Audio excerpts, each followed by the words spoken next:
మన ఆహారాన్ని మనమే ఎలాంటి బయటి సహాయం లేకుండా నిరంతరం సృష్టించుకోగలిగే ఒక వ్యవస్థ గురించి ఈరోజు తెలుసుకుందాం. ఇది ఏదో కొత్త టెక్నాలజీ కాదు, వేల ఏళ్లుగా మానవజాతిని కాపాడుతూ వచ్చిన ఒక పురాతన పద్ధతి. కాని కాలక్రమేణా ఆధునిక ప్రపంచంలో ఈ జ్ఞానం దాదాపుగా కనుమరుగైపోయింది. సరే, ఇప్పుడు ఆ అద్భుతమైన రహస్యాన్ని మళ్లీ వెలికితీసే ప్రయత్నం చేద్దాం.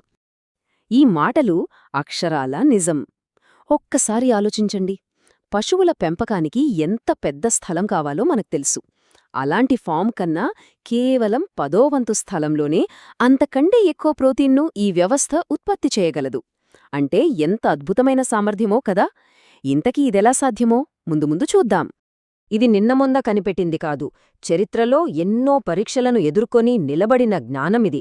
2000 సంవత్సరాలకు పైగా భయంకరమైన యుద్ధాలొచ్చినా, కరువులు కాటకాలు చుట్టుముట్టినా, చివరికి పెద్ద పెద్ద సామ్రాజ్యాలు కూలిపోయినా ఇది మాత్రం మానవాళికి నిరంతరం ఆహారాన్ని అందిస్తూనే ఉంది.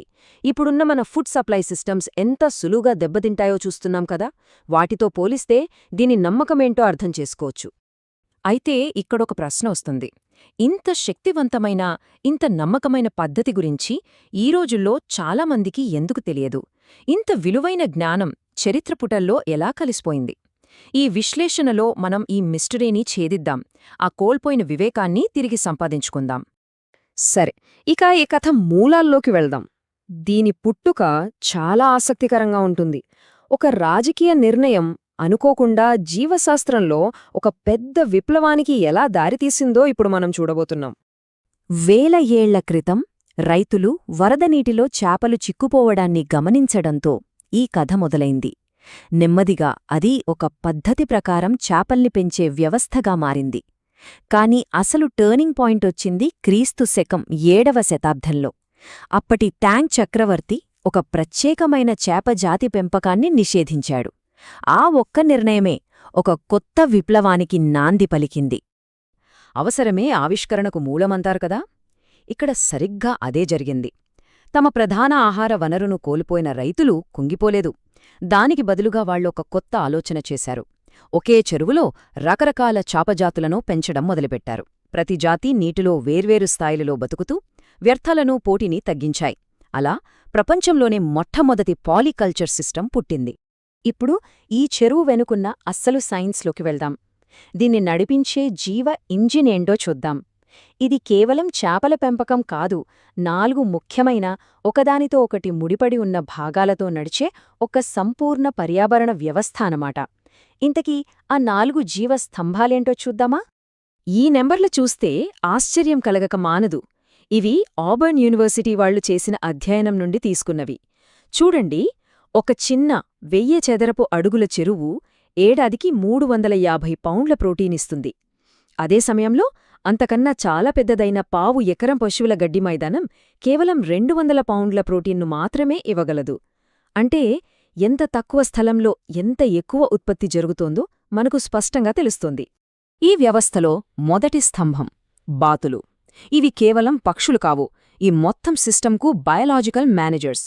అవి నీటిలో ఈదుతున్నప్పుడు వాటి రెట్టలతో నీటిని సారవంతం చేస్తాయి, అడుగున ఉన్న పోషకాలను పైకి కదుపుతాయి, హానికరమైన కీటకాలను తింటాయి. వీటన్నిటితో పాటు మనకు రుచికరమైన గుడ్లను కూడా అందిస్తాయి. ఇక రెండవ స్తంభం మొక్కలు.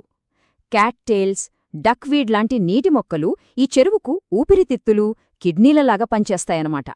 నీటిలో పేరుకుపోయిన నైట్రోజన్ వ్యర్థాలలో 90% వరకు ఇవి పీల్చుకుని నీటిని శుభ్రపరుస్తాయి.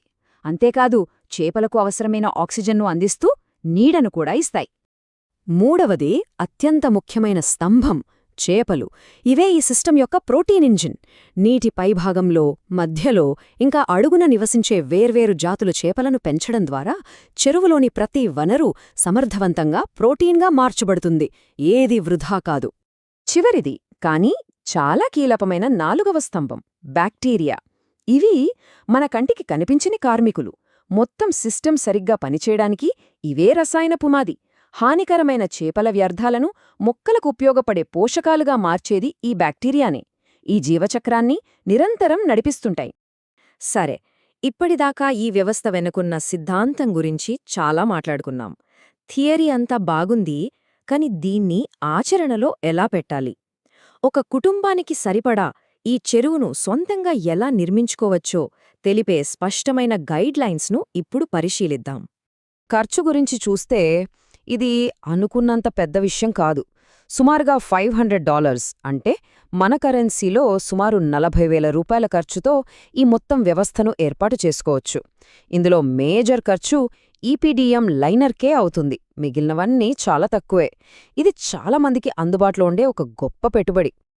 ఇక చెరువు నిర్మాణం విషయానికొస్తే ఈ స్టెప్స్ చాలా సింపుల్. ముందుగా సరైన స్థలాన్ని ఎంచుకోవాలి. తర్వాత తవ్వాలి. మొక్కల కోసం అంచుల చుట్టూ ఒక షెల్ఫ్ లాంటిది ఏర్పాటు చేయాలి. ఆ తర్వాత బంకమట్టితోగాని లేదా ఆధునిక రబ్బర్ లైనర్తోగాని దాన్ని సీల్ చేయాలి. చివరిగా నీటితో నింపడమే. ప్రక్రియ చాలా సూటిగా ఉంటుంది. ఇది చాలా ముఖ్యమైన దశ. ఇక్కడ ఓపిక చాలా అవసరం. జీవులను ఒక పద్ధతి ప్రకారం సరైన క్రమంలో మాత్రమే చెరువులోకి వదలాలి. మొదట మొక్కలు. అవి నీటిని ఫిల్టర్ చేయడం ప్రారంభిస్తాయి. తర్వాత బాతులు. అవి నీటిని ఫలదీకరణం చేస్తాయి. ఆ తర్వాతే చేపలు. ఈ క్రమాన్ని పాటిస్తేనే 6 నెలల్లో వ్యవస్థ తనంతట తానుగా ఒక బ్యాలెన్స్కు వస్తుంది. మనం ఈ విశ్లేషణ ముగింపుకు వచ్చేస్తున్నాం. ఒక చెరువును నిర్మించడం అనేది కేవలం ఒక పని కాదు. దాని వెనక ఒక పెద్ద తత్వముంది. ఈ ఆచరణాత్మక చర్యకు స్వీయ విశ్వాసం అనే గొప్ప భావనకు మధ్య ఉన్న సంబంధమేంటో ఇప్పుడు చర్చిద్దాం. లాంగ్ టర్మ్ మెయింటెనెన్స్ గురించి కొన్ని సాధారణ సందేహాలు రావచ్చు. వాటికి ఇక్కడ సమాధానాలున్నాయి. చలికాలంలో చిన్నపాటి జాగ్రత్తలు సరిపోతాయి. చాలా వరకు ఎలాంటి చట్టపరమైన అనుమతులు అవసరం లేదు. ఇక మెయింటెనెన్స్ విషయానికి వస్తే అది చాలా చాలా తక్కువ. ఇది నిజంగా ఒక సెల్ఫ్ సస్టైనింగ్ సిస్టమ్. ఈ ప్రాజెక్ట్ కేవలం ఆహారాన్ని పండించడం గురించి మాత్రమే కాదు. ఇది నిజమైన స్వాతంత్ర్యం వైపు మనం వేసే ఒక అడుగు. ఇది ఎవ్వరూ పన్ను విధించలేని, ఏ ప్రభుత్వం నియంత్రించలేని, మన నుండి ఎప్పటికీ ఎవ్వరూ తీసివేయలేని ఒక నిశ్శబ్ద సార్వభౌమత్వం. ఈ పురాతన జ్ఞానం మనకు ఒక ముఖ్యమైన విషయాన్ని గుర్తుచేస్తుంది. ప్రకృతిలోనే మన సమస్యలకు ఎన్నో పరిష్కారాలు దాగి ఉన్నాయి. ప్రశ్న ఒక్కటే, అలా తిరిగి కనుగొనబడటానికి అలాంటి అద్భుతమైన రహస్యాలు ఇంకా ఎన్ని వేచి ఉన్నాయో.